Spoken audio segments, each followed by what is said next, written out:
Hi everybody, welcome back to the channel. My name is Sven and I hope you're doing great. So today we're having a look at LensNode, a brand new color grading tool by NodeMill. And this one just came out a few weeks ago and I spent a lot of time playing around and really testing it to the core. So let's look at what it does. LensNode is a plugin that was designed to modify the texture and softness of an image.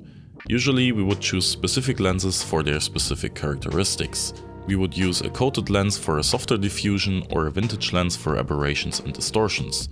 These choices are crucial to the appearance of a scene. They can create moods and atmospheres, they can create entire color palettes, but they can also make our lives harder when we want to cut out an element with a qualifier or a mask. So for example, with a lot of VFX work like green screens, we would much rather use sharper lenses with lesser artifacts and then apply the characteristics of a softer lens in post. The developers of LensNode spend a lot of time sampling a huge catalog of lenses in order to replicate their characteristics and imperfections. But they want to make it very clear that LensNode is not a replacement of those lenses in any sense. The tool cannot replicate the entire look of a certain lens perfectly, that's not what it's designed for, but it can apply an emulation of those characteristics onto footage that has been shot with a different lens. So an idea would be, for example, to shoot a complicated VFX shot with a sharper lens to make keying and rotoscoping easier, and then apply the plugin afterwards so the comp shot matches better to the rest of the footage where you used a vintage lens. Again, bear in mind it won't be perfect, but it can go a long way. Now let's look at what it does. The first thing we notice when we apply the plugin is that it has a pretty heavy effect on the footage, and there are two reasons for that. LensNode is a color space aware plugin, which means it works scene referred in its internal tool color space, which is ACCG. By the way, if you want to know more about color space aware grading tools, watch the video linked above. So as you can see, the first dropdown lets us select a current working color space. So with the default setting, camera Rec 709, we would apply the tool after our display conversion since it says Rec 709, but the developers also try to make it very clear that this wouldn't be a recommended workflow. Instead, we should place the plugin before our display conversion and select the color space of the timeline. So in our case here, this footage is shot with an Alexa, and it is in Arilog CV3, and the LUT would convert it from LOC to Rec 709. So if we match this with the plugin, we get the most accurate behavior. The second reason why the effect is quite heavy is because this is just what the default lens is doing in its default state. We can reduce the intensity, we can also boost it. We're gonna go through all of this in a moment, but let's quickly look at the lens selection first, because not all of the presets here are that strong.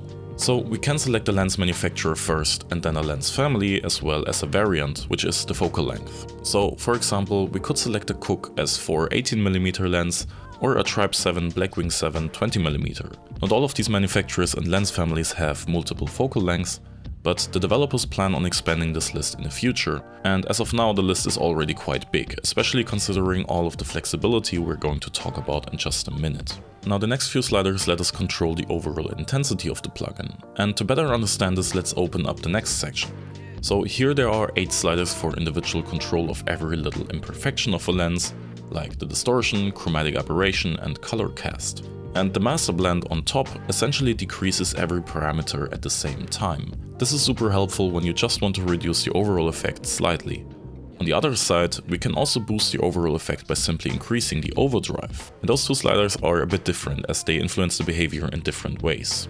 The sensor size modifies the size of all the imperfections. All the lenses have been sampled on a 36mm sensor, but some lenses are set to 25 or 12.5 to emulate the use of Super 35 or Super 16 film cameras, and you can of course change this parameter to whatever fits your needs. The f-stop sharpener is essentially taking away some of the effect in the middle of the frame, so the lens appears sharper. Of course it does not affect the distortion, but things like chroma and chromatic aberration are reduced in the center if you increase this slider. Talking about the different parameters, let's also have a look at the individual controls. We talked about the distortion before. This is pretty easy to explain. Every lens has a certain distortion. And by the way, if you want, you can deselect the scale to frame down here in the technical settings. Now we can see exactly what the distortion is doing, however, this of course creates problems on the edges of the frame, so let's select this option again.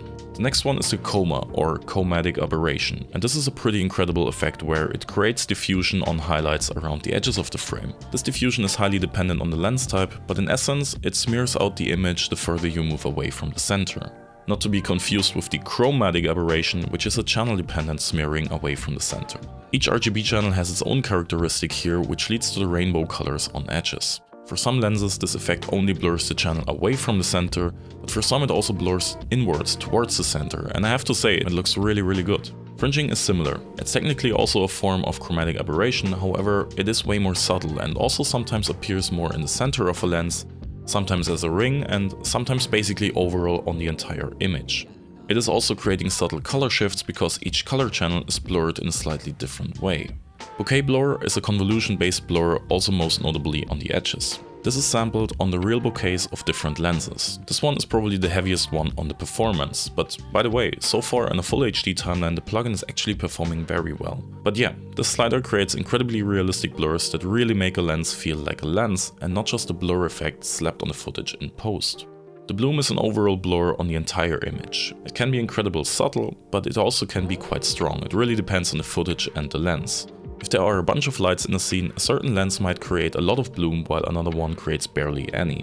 And the light falloff of this bloom is modeled to closely replicate the exponential light falloff of real lenses. And this is actually really important. You see, with a normal blur algorithm, you can only get so far until it looks unrealistic. The light falloff is really what sells it, and so far it has been rather complicated to create such an effect in Resolve with the tools available, especially with a huge radius that covers the entire frame. Next in line is the vignette, which again should be really easy to explain. It darkens the edges of the frame based on realistic light intensities. The size of course is dependent on the lens type and focal length, but as we said earlier, of course also on the sensor size. And the last one is the color cast, which is also super simple. Every lens has a certain cast that subtly tints the image. Oftentimes this tint is stronger on the edges than in the center. So these sliders default to 1, but we can also set them to 0 with just one click here to easily disable all of them. And by the way, when you disable a slider or a tool, it will actually not be processed, so you will get a slight performance boost. We saw earlier how we can increase the overdrive slider to get a stronger result. But we can also select extend ranges over here to get wider ranges for each individual control. So you can see that the plugin already gives us a ton of flexibility of creating looks and modifying texture. But wait, there's more. Say, we like the chroma of the Asahi Super 105mm, but we want a different distortion and a different bloom. We can go to the mix and match section and essentially create our own custom lens by choosing each parameter independently. We could choose the distortion from the Lomo Illumina 18mm, the aberration from a Lens Baby Obscura 60mm, and the vignette from a Helios 44 58mm. The possibilities are basically endless. And if all of that is just way too much for you, we can also go a simpler route. There are also a few presets in here under the lens manufacturer NodeMill. Those are curated presets if you want a quick and easy solution and you don't want to spend a lot of time playing around. Also, there are a few that are roughly inspired by looks seen on movies, like the Civil War preset for example. And by the way, you can also animate all of the parameters if you want to create a certain effect during a shot. So to be honest, I was expecting a really bad performance from this plugin as it's doing quite a lot of heavy effects, and I was pleasantly surprised that it handles most effects pretty well. For example, blurring can turn down the render speed, and yes, we can see the biggest influence here with the bokeh blur. This is to be expected since it's doing convolution with a real bokeh sample. Also, chromatic aberration can slow the system down since it essentially copies the image onto itself with a slight transform applied. But at least here we can influence the performance under the technical settings. If we do a very strong chromatic aberration, we might have to increase the max aberration steps, but if we're just doing a little bit, we can actually lower it to save up some resources. But overall, the performance is really good. So I tested this on a MacBook Pro with the M4 Pro chip, and I get a smooth playback of 30 frames per second in a full HD timeline. If you're working in an Ultra HD timeline or 4K, of course a certain loss of performance is to be expected as those effects are pretty heavy. But as always in Resolve, you can just simply decrease the timeline resolution to full HD while you're working and set it back to UHD before you render. So this is LensNode, but wait, there's even more. Some lenses also have swirly bokehs and we can replicate this effect under the creative settings. We can increase this slider and we will see how it distorts the bokeh shape to create the swirly circle smearing around the image. And we also see a slider called depth gain here. What does that mean? Well, you can actually feed in a depth map to create even more effects. So a depth map essentially works like this. It is a grayscale image that either shows foreground elements in white and background elements in black, or the other way around. Depends on which tool you use. For LensNode, the background, so the stuff that should be blurred, is supposed to be white. One way to create such a depth map is by rendering a depth pass from a ZG render when you're doing full ZG shots, and another technique would be to use an AI tool like the AI Depth Map or the AI Cinematic Haze plugin in Resolve. Of course, these are not perfect, they are relatively slow and not perfectly accurate at fine edges, but it can be good enough. Now, the depth gain slider on its own doesn't do anything unless there's a depth map connected to the plugin, so we do that by piping in the grayscale image into the node's second green input. Now when we increase the depth gain slider, we can see its effect. The bokeh blur is getting stronger where the depth map is white. And by the way, this technically doesn't even need to be a depth map. You can also create a simple gradient matte on the top and bottom to give LensNode something to blur the edges even more.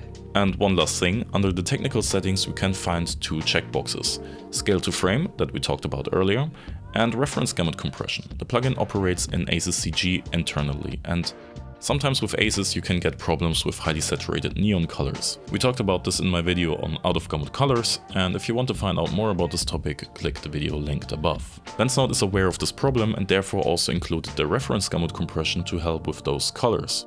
It is on by default and you should in most cases just leave it like this, but if you want you can also disable it here. There's also the bloom clipping repair slider, but I've been told by the developers to simply not touch this one as it is not required for most footage and most lenses. So who is it for? In my opinion, LensNode is a fantastic plugin for both cinematographers and colorists, but you can also greatly benefit from it as a VFX artist.